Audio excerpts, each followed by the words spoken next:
bière que nous fabriquons n'est pas filtrée du tout. C'est ça le problème actuel, c'est qu'il faut attendre que la bière devienne claire pour la mettre en bouteille. Parfois, au lieu de laisser 3 semaines à 2 degrés, parfois il faut 4 semaines, ça dépend un peu de la levure. On ne sait rien faire à ce niveau-là, sauf on pourrait filtrer et tout ça, mais je ne veux pas filtrer, je veux laisser. La chouffe c'était comme ça aussi, on laissait décanter. Et pourquoi pas filtrer? Parce qu'on enlève beaucoup de choses qui apportent pas mal de goût et tout ça.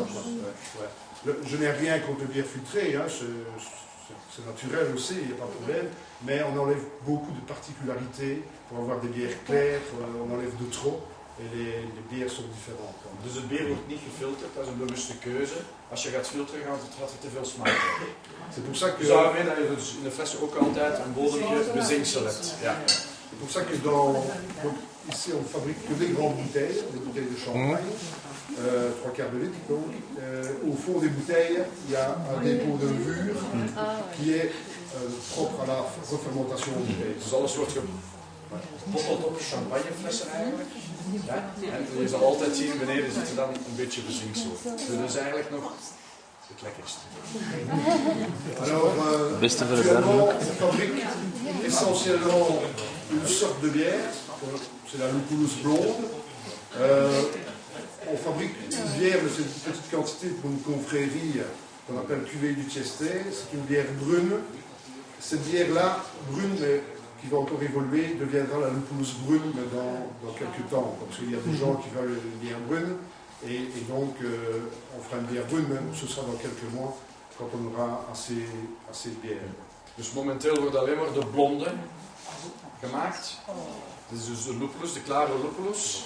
Er wordt nog een bruin bier gemaakt hier ook. Dat is eigenlijk voor een confrérie, een beperkte vennootschap. Ja, dat is een kleine oplage. Die zal verder uitgewerkt worden en zal daarna de donkere lupulus worden. Quand les bouteilles sont remplies, elles sont capsulées évidemment, mais elles ne sont pas étiquetées parce qu'on ne sait pas étiqueter ici. Et donc on va les mettre dans la chambre chaude. Et quand la fermentation est terminée, dans la chambre chaude nous avons une étiqueteuse et on étiquette là-bas. Mais avec la nouvelle machine, on va pouvoir donc rincer la bouteille, parce qu'on utilise uniquement des bouteilles neuves. Hein. On va la rincer, la remplir.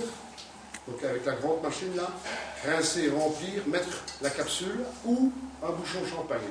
Donc on a la possibilité de mettre un bouchon champagne aussi, parce que aussi il y a des clients qui demandent un bouchon champagne. Et ensuite étiqueter aussi, donc on pourra faire tout en une opération. Là, à 3 personnes, minimum 3 personnes, on fait 350 bouteilles à l'heure. Disons avec la machine, on peut faire 1400 bouteilles à l'heure minimum. On verra bien quand on va démarrer, ça dépend de la mousse.